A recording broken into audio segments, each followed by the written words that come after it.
One of my biggest regrets was not just wrapping this beam with drywall. This is the steel I-beam that carries the floor joist above us. And when they came in to do the drywall, I opted not to wrap it. However, it would have been nice just to have this project finished and out of the way.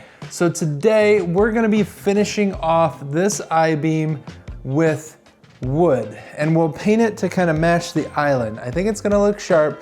We've also got to enclose that post, and we've got some wiring there for an outlet in the post, so we'll get to that as well.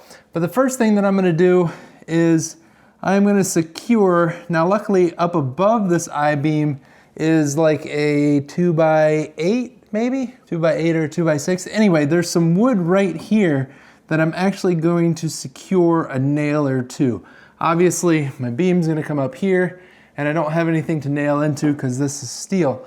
So I'm gonna secure a 2x2 to this piece of wood right here, all the way down. That way then I'll have a nailer for the top part of the sides of my beam cover. We'll call it a beam cover. All right, so my plan here is to secure that like that. Now, let's see how this plan is gonna work out.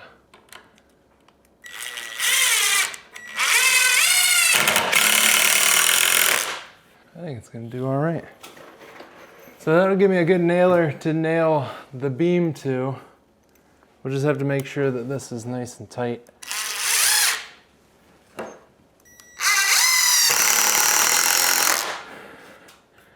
Yeah, that'll be good.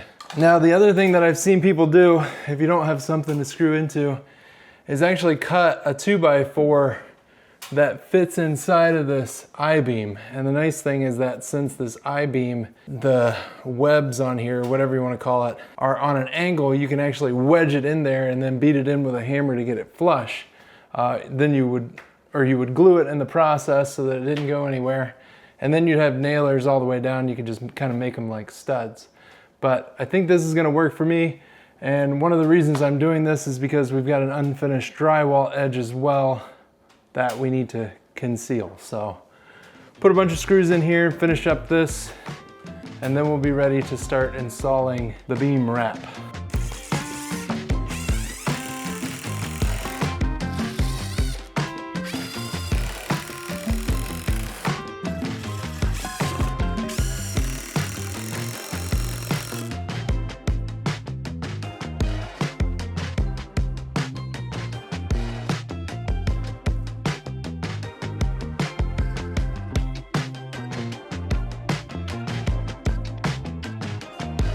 All right, so I got my 2x2s installed on the ceiling, and that is where the top of my beam is gonna mount to. Now the bottom is gonna be glued to the bottom of that I-beam. So this is what I got planned for the beam cover. This is a 1x10 on each side and then a 1x8 on the bottom.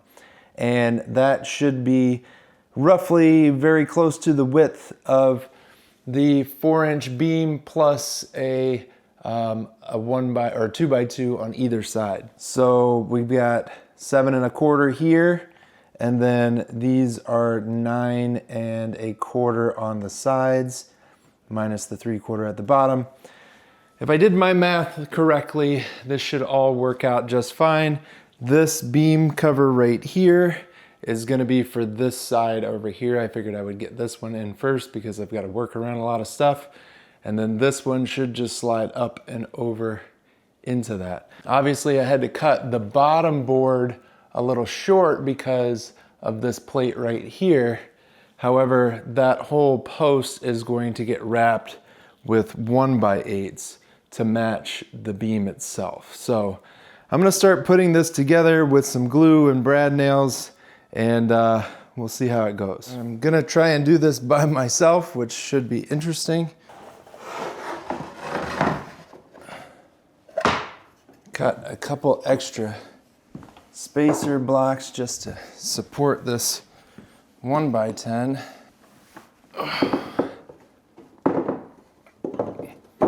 And then I've got, this is Weldwood professional wood glue from DAP, so we're gonna be using that just along this joint. Obviously these are primed, so I just really don't want all this to fall over.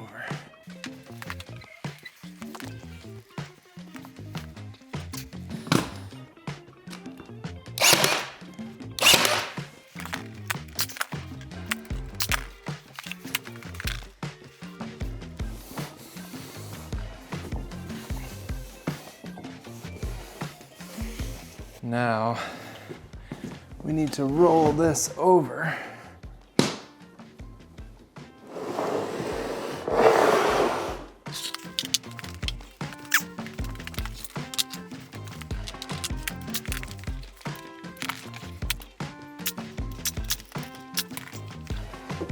Okay, that's one beam down. Now, when Jamie gets back, we'll be able to move this into place and get this up and attached.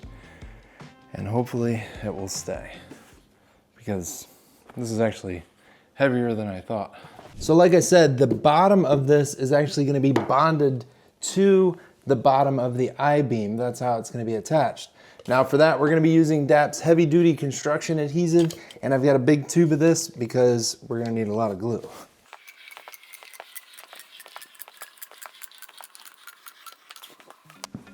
All right, let's get this bad boy up there.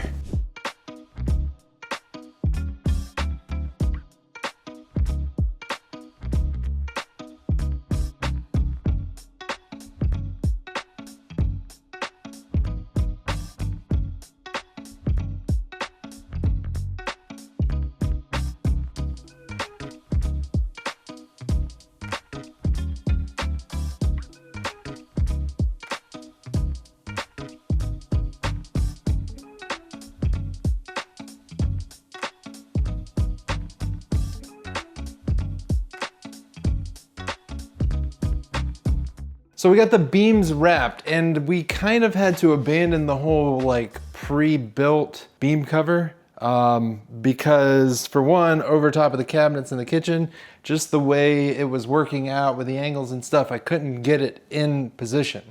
Once we got that one up, then we started over here, and honestly, this wall had a little taper to it, so everything was kind of cut to fit. And that one we just assembled in place.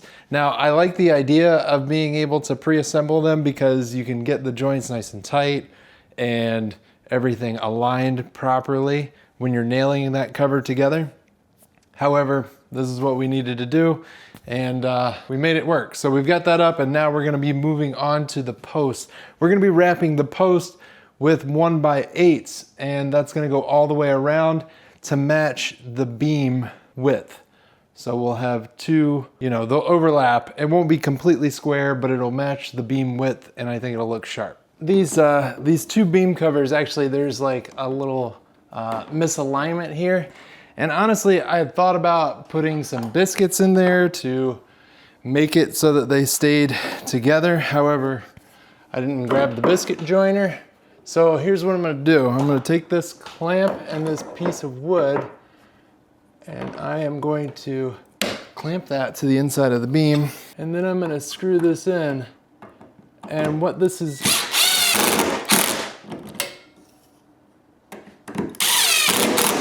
the nice thing about this piece of wood is that not only will it keep those aligned, but it will act as a connection for the post wrap that we're about to start on. So I'll do that to the other side, and we should be good.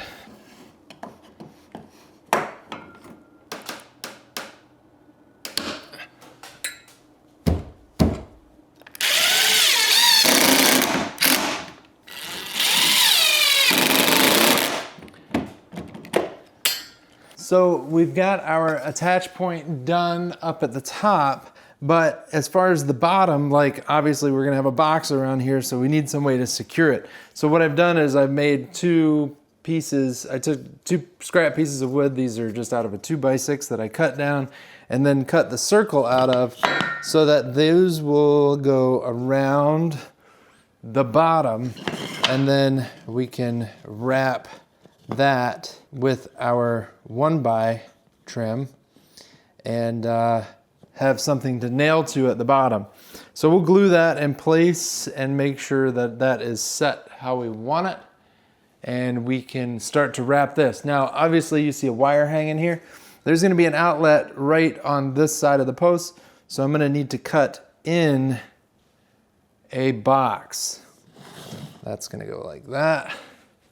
And this is my electrical box, so we're just gonna cut that in to this side and mount it like that, and I did buy the right depth box. So, all right, I'm gonna get started cutting these boards down. We'll cut the hole out for the electrical box and assemble it all in place. So for this, I'll just apply some wood glue to both of these pieces. Put those together. Actually, that is gonna go this way, right? Yeah.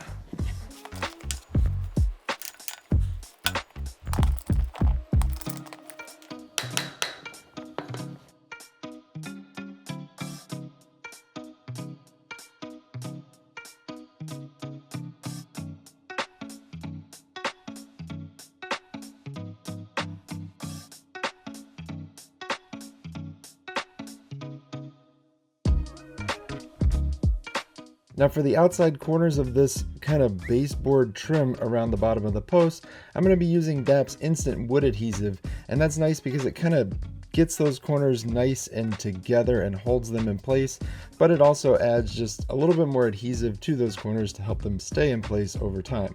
So I get everything where I wanted with a little blue painter's tape to hold the corners together and nail all that together and into the post itself to secure everything, and then finally installing the last side.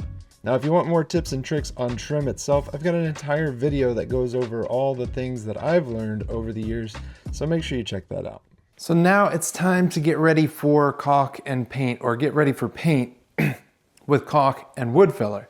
Obviously we've got to fill all of our nail holes, but we've also got to fill some of these little joints between the boards.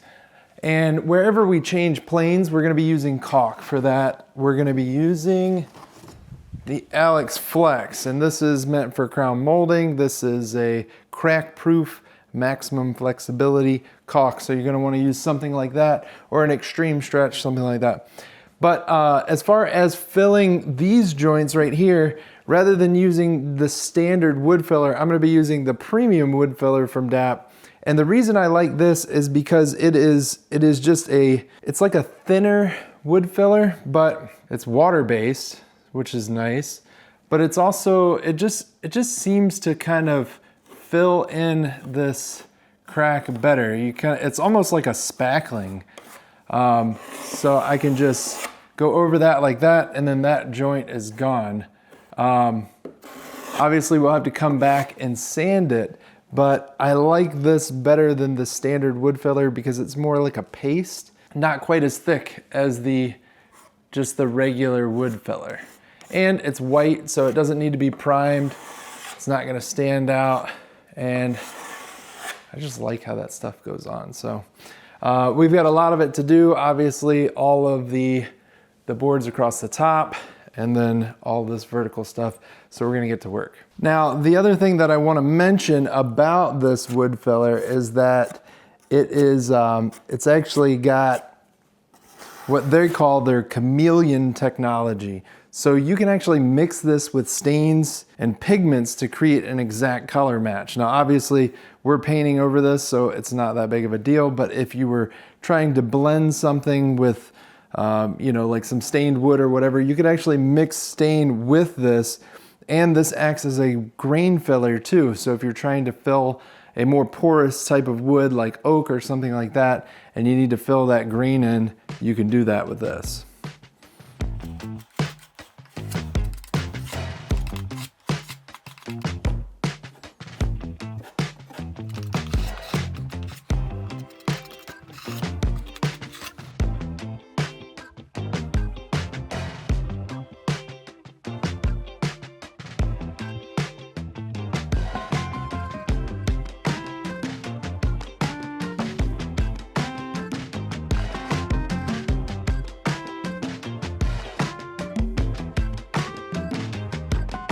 So I actually did find some extreme stretch. I thought we were all out, but that's what we're gonna be using up along the ceiling because we have a little bit larger of a gap, and I actually think that this is a little bit more flexible than the other stuff.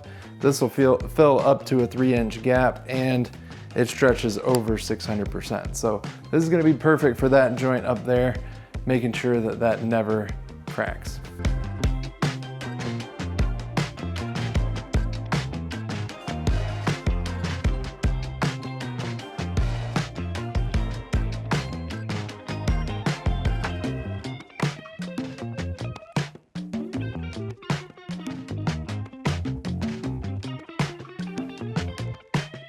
So I couldn't be happier with how this has turned out. The beam itself is covered and looks great. Much easier than myself trying to do drywall. That would have taken several days, not only just to mud and tape, but then to sand, and would have been a lot messier of a process, and I think this turned out great.